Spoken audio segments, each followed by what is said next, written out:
La bienvenida al economista Andrés Moreno. Él es de nacionalidad colombiana, empresario, analista económico y bursátil. Es muy importante conocer cómo amaneció esta realidad de Colombia al día siguiente de las elecciones. Bienvenido, Andrés. Hola Gustavo, ¿cómo estás? Saludos a todos, muchas gracias por la invitación. ¿Cómo amaneció Colombia? ¿Cuáles son los primeros síntomas que se ha visto del comportamiento social al día siguiente de las elecciones?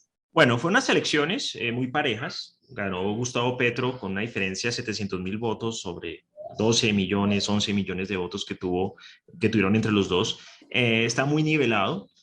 Sin embargo, hoy tenemos un festivo en Colombia, casualmente, y en Estados Unidos también hay festivo. Entonces, no hemos podido saber cómo reacciona el dólar, cómo reaccionarían las monedas. Lo que sí sabemos es que en las casas de cambio, que es el dólar negro, se ha subido más o menos un 20% la cotización del dólar. Eso puede ser especulativo. Y hay dos acciones, dos compañías que negocian en la Bolsa de Colombia y en la Bolsa de Canadá. Son Mineros S.A., una compañía de minería que es colombiana, y Canacol, que es una compañía canadiense. Esas dos acciones están con su actividad en Colombia principalmente y están cayendo 8%. Entonces, nosotros pensamos que de entrada va a pasar lo que ocurrió en Chile y en Perú cuando quedaron elegidos Castillo y Boric, seguramente unas acciones cayendo y un dólar devaluándose en el país. Una moneda local devaluándose en el país, un dólar fortaleciéndose. ¿Qué sentir existía en los sectores económicos, empresariales de Colombia con respecto a estas elecciones? Hablando de las dos opciones, una de ellas, por supuesto, la que se definió ayer. Bueno, había muchas preocupaciones porque las dos personas que quedaban de pronto no lograban satisfacer los requerimientos de los empresarios y los inversionistas. Gustavo Petro, por su tema de izquierda, lo que tiene unas ideas un poco radicales, como ya lo hemos visto en varios países de Latinoamérica, y Rodolfo Hernández no es una persona que haya arrastrado una fuerte vida política, salvo al ser alcalde de una ciudad en Colombia llamada Bucaramanga. Había muchas dudas sobre el tema de exploración petrolera y minera, dudas sobre los fondos de pensiones, sobre el atractivo de invertir en Colombia, traer inversión extranjera. Y las dudas siguen. Con Gustavo Petro sabemos que fue alcalde de Bogotá. Yo vivo en Bogotá, viví 4 años acá mientras fue alcalde. De pronto habla mucho y es poco lo que hace, pero también eso es malo. Nosotros necesitamos unas personas que lideren en la construcción post pandemia y que traigan inversión extranjera al país. Eso es una de las cosas más importantes. Similares temores a los que surgen ahora con Gustavo Petro en la presidencia, imagino, habrán surgido cuando él ganó la alcaldía de Bogotá. Entre aquellos temores y la realidad, ¿qué es lo que se vio? Bueno, el 2011-2014, cuando él llegó, ganó no con una gran mayoría. En Colombia, no, en Bogotá, en la alcaldía de Bogotá no existía la segunda vuelta presidencial, a la alcaldía, perdón. Entonces, el que ganaba, así fuera con un 30, un 35%, ya quedaba alcalde. Hubo una abstención importante, él ganó, no hubo segunda vuelta, en una segunda vuelta hubiera perdido. Y lo más interesante es que cuando él empezó a hablar, improvisaba mucho, no tenía un manejo claro. Entonces, por ejemplo, ¿qué decía? Hay una compañía que se llama Grupo Energía Bogotá, que negocia en la bolsa de valores. Había hecho una emisión a 1.300 pesos en ese momento y dijo que la iba a funcionar con diferentes tipos de compañías de servicios. Eso hizo que la acción cayera de 1.300 a 900 pesos. En general se dedicó a pelear con las personas que tenían en el sector privado negocios con la alcaldía. Tuvo muchos problemas, tuvo inhabilidades, en su gabinete también hubo muchas personas que renunciaron. No es un buen líder, tiene buenas ideas, pero no es un buen ejecutor. ¿Cómo han venido, Andrés, afectando a Colombia los factores exógenos que están afectando a la economía global? La guerra en Ucrania, esa revaluación que ha tenido el dólar, que ha significado caída de algunas monedas latinoamericanas, la elevación del petróleo, que entendemos fue un factor positivo, en cambio, que incidió en Colombia. ¿Cómo estaba la situación previo a las elecciones para hablar luego de cómo se perfila ahora? Bueno, Colombia, como todos los países, tiene varios desafíos y hay unos nacionales y otros que son internacionales. Venía recuperándose muy bien el empleo, la producción industrial venía subiendo, el sector financiero se estaba ya acomodando con el tema de la cartera vencida y con utilidades, las compañías venían muy bien, récord en la compañía petrolera Ecopetrol, el sector de infraestructura eléctrica también muy bien. y mejorando sobre todo el crecimiento siempre en expectativas por encima. En cuanto a indicadores macro, una inflación no vista en 20 años por el tema de desabastecimiento que dejó COVID-19. Veríamos un dólar devaluándose casi a máximos históricos por la salida de capitales extranjeros ante el miedo electoral y ante la salida de capitales de países emergentes por la crisis política que tiene la región. Tenemos también las tasas de interés al alza, 6% en tasas de interés que seguramente van a llegar al 8%.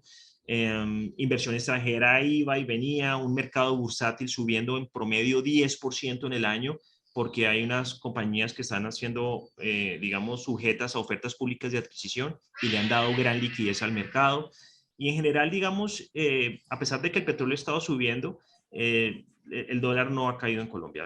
Tenía una tendencia de evaluación. Lo que ocurre es que estamos en un proceso de ajuste donde todo va, la idea es que vuelva otra vez a la normalidad. Obviamente la llegada de Gustavo Petro a la presidencia de Colombia rompe esa tranquilidad y esa estabilidad que estábamos tratando todos de buscar y encontrar. Algunos y muy pocos síntomas se han podido sentir en Colombia por el hecho de estar allí en el feriado, como nos has explicado, pero esto se vislumbra ya en ciertos efectos negativos hacia la economía, como el incremento del dólar, es decir, una devaluación de la moneda colombiana. Esto entendemos es mercado negro por el momento y una caída en las bolsas. ¿Hay alguna evidencia, algún indicio sobre qué está sucediendo con el riesgo país? Sí, ya habían algunos estudios de varias entidades financieras en Colombia, entendiendo que a los extranjeros no les interesa el riesgo político. Y lo hemos visto en Perú, en Chile, con economías muy parecidas a las colombianas. Lo hemos visto también en México. Nosotros somos expertos en estos tipos de temas porque tenemos a Venezuela, a Brasil, a Argentina, a Ecuador. Entonces, hemos leído mucho lo que ha pasado con estos países, pero particularmente en Perú y Chile y Colombia mantienen un mercado integrado latinoamericano para las bolsas de valores de Colombia. Hemos estudiado mucho a Chile y Perú, de hecho podemos ya comprar acciones chilenas en la bolsa colombiana. Entendemos también que lo que pasa en Perú a raíz de la integración que hay en las bolsas. Y pues nosotros faltábamos por entrar a esa ola de recomposición de flujos internacionales. Obviamente hay un riesgo país muy importante. Lo bueno que a mí me parece es que Petro habla mucho, pero es poco lo que hace. Él obviamente pues salen con una cantidad de ideas para ganar votos, pero en general no es un buen ejecutor. Entonces, pues eso puede hacer que sean 4 años de transición en Colombia. Necesitamos nuevos líderes, necesitamos pues que, interesante que haya llegado Petro, de una vez se nos quita ese miedo a ver qué es lo que va a hacer. Las personas, no creo que 11,5 millones de personas se hayan equivocado, seguramente escogieron una opción cansadas de los anteriores políticos que habían, pero hay una gran oportunidad. Él tiene una oportunidad de oro para no equivocarse como lo han hecho los demás países latinoamericanos. Es difícil que ocurra, pero pues ahí toca tener el beneficio de la duda. Esperemos a que comience la presidencia el 7 de agosto del año 2022. Andrés, cada vez que se da un cambio pendular drástico en materia política en cualquiera de los países latinoamericanos, lo primero que viene a la mente para los analistas, sobre todo, es la estabilidad. Y la estabilidad está en función de aquellos pilares de la democracia, una democracia estructurada que no es exclusivamente el poder ejecutivo. ¿Cómo está Colombia en términos de institucionalidad? Afortunadamente, las instituciones en Colombia son fuertes y sólidas. El poder ejecutivo, el poder judicial están completamente separados, el legislativo también. Tenemos independencia del Banco de la República. Normalmente las personas que han manejado el Ministerio de Hacienda y varios órganos de educación y de investigación financiera son personas doctorados muy conocidas. En Colombia funciona la institucionalidad y la separación de poderes, afortunadamente. Petro lo conoce muy bien. Él la noche salió y le dijo al fiscal que por favor soltara a todos los presos jóvenes que habían en Colombia, personas que habían cometido algunos actos de vandalismo, pero eso no es una función del Ejecutivo. Para eso hay unas ramas diferentes. Entonces, la idea es que haya un discurso de unión y conciliación, no de división. Eso es algo muy importante. Claro, hay varias volatilidades que vamos a tener en los mercados, en nuestra propia vía. Seguramente tendremos que cambiar varias cosas, pero lo importante es que todos nos unamos y progresemos. Yo creo que esa es una oportunidad valiosa para entender cuál era el miedo que le teníamos a este tipo de personas o de ideas en Colombia. Él ayer también dijo en radio y en televisión, yo voy a ser el que va a poner el capitalismo en Colombia. Vamos a ver. La situación del desequilibrio social, de las inequidades, es común a los países latinoamericanos. Entendemos que Colombia no es la excepción. Conocemos acá en Ecuador mucho sobre nuestro vecino, muy apreciado por supuesto, pero conocemos de todas sus virtudes, de todos los defectos, el sufrimiento que ha tenido que pasar Colombia con toda la violencia, el narcotráfico, la guerrilla, etcétera. Pero entendemos que uno de los eventos más importantes, uno de los fenómenos sociales más importantes de los últimos años fue el estallido social, en donde afloraron esas diferencias socioeconómicas en este querido país. Entendemos que de esto también han quedado lecturas ya meditadas de cambios que tienen que hacerse en esa sociedad. ¿Qué es lo que se esperaría pensando de la manera más positiva en cuanto a cambios para, de alguna manera, combatir esa inequidad por parte del nuevo gobierno de Gustavo Petro? Es cierto, lo que tú resumes está muy bien dicho. Este estallido social no es gratis. Este estallido social ha sido precisamente por las malas políticas y corrupción. Somos una región absolutamente corrupta de izquierda y derecha. Eso no tiene que ver con el partido político, pero han sido muy mal manejados. En Colombia, las personas del interior, sin contar Bogotá, votaron por Rodolfo Hernández, que no era de derecha, sino era un político independiente. Y digamos que la periferia de Colombia, la frontera con Venezuela, votó por Rodolfo, pero la periferia del Pacífico y la frontera con Ecuador y con Perú votó por Petro, y también la costa atlántica.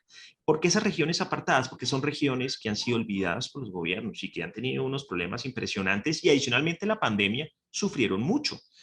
No, nosotros, todos los países no pueden tener las mismas medidas en una pandemia.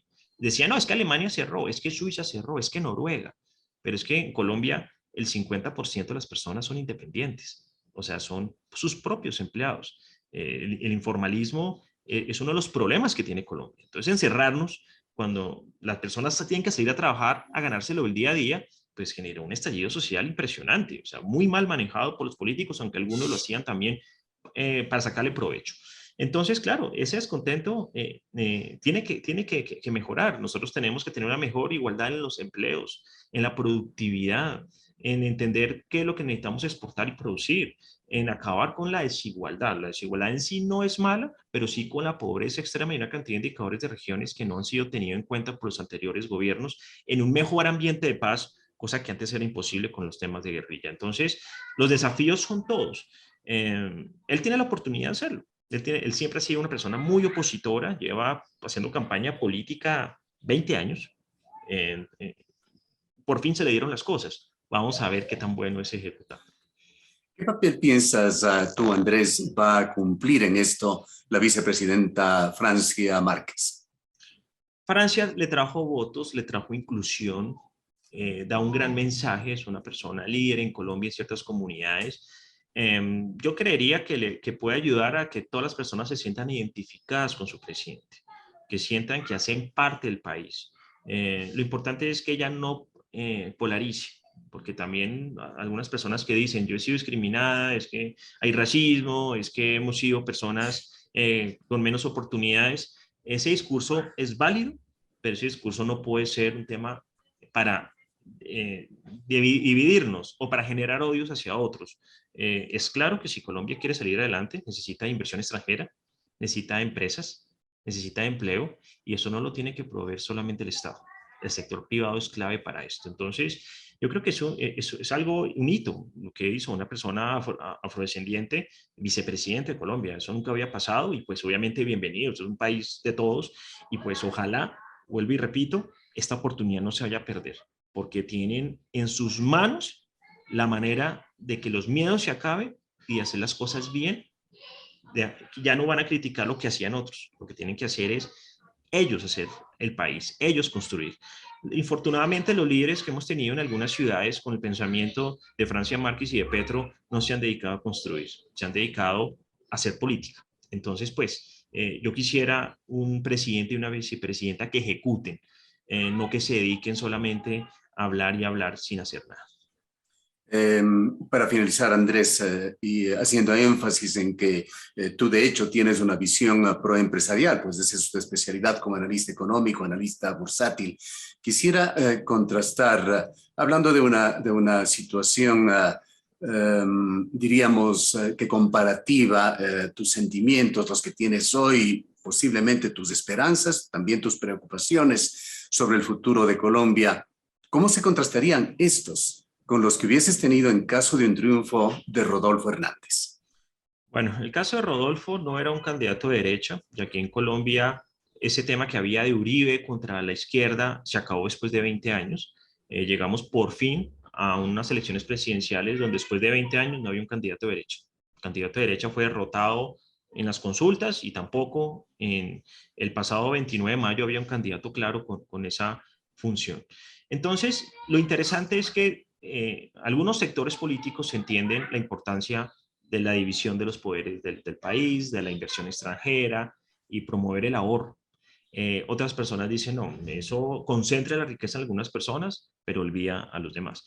Yo no estoy de acuerdo con el tema de que lo que algunos han construido, expropiarlo y distribuirlo, que no funciona en Cuba, no funciona en Venezuela, y hace que las personas no logren tener un incentivo para salir adelante, que es lo que busca la sociedad. Lo que nosotros necesitamos es que las personas se eduquen, que puedan comer, alimentarse bien, tener buena salud y tener, digamos, un efecto de largo plazo para que salgamos de la pobreza y la desigualdad. Pero no está bien el discurso de yo te regalo, tú tranquilo, no hagas nada en tu vida, cuando seas viejo te voy a dar dinero, si no tienes oportunidades tranquilo, te va a mantener con un subsidio, porque eso no sirve de nada. Eso no sirve de nada. Al contrario, lo que toca proteger son las personas que sí han podido construir para que le enseñen a los demás. El aparato productivo requiere de las personas más ricas y más multimillonarias precisamente para que arrastren todo el tema del empleo. Esa es mi preocupación. Rodolfo Hernández era una persona empresaria, exitosa, cero corrupta y muy austera. No le gustaba el tema de los protocolos, no le gustaba hacerle grandes lanzamientos en eventos, dijo que se iba a posicionar en el pueblo más miserable y más olvidado que tuviera Colombia para el tema de inclusión. Infortunadamente Petro se pega a algunos discursos políticos que lo que hacen es hablar, criticar lo que hicieron en el pasado unos, pero no a proponer. Y eso es lo que pasa ahorita con muchos líderes. Son alcaldes hace 2 o 3 años y siguen hablando del pasado. Es que hicieron, es que hicieron, es que esto no funciona. Nunca asumen ninguna responsabilidad de lo que está ocurriendo. Entonces, es muy difícil. Yo lo que creo es que tenemos que darle la oportunidad a Petro. Tenemos que entender que en Colombia hay oportunidades de inversión. En Colombia se puede invertir en dólar, en acciones internacionales, y si el mercado cae, también habrán oportunidades. Él tiene una oportunidad de oro. Él ha podido aprender de todo lo malo que han hecho las personas con ideologías similares a él en los demás países. Y qué no ha funcionado y qué sí ha funcionado, porque hay cosas que seguramente sí han funcionado. Tiene esta oportunidad y ojalá en estos 4 años no les aproveche.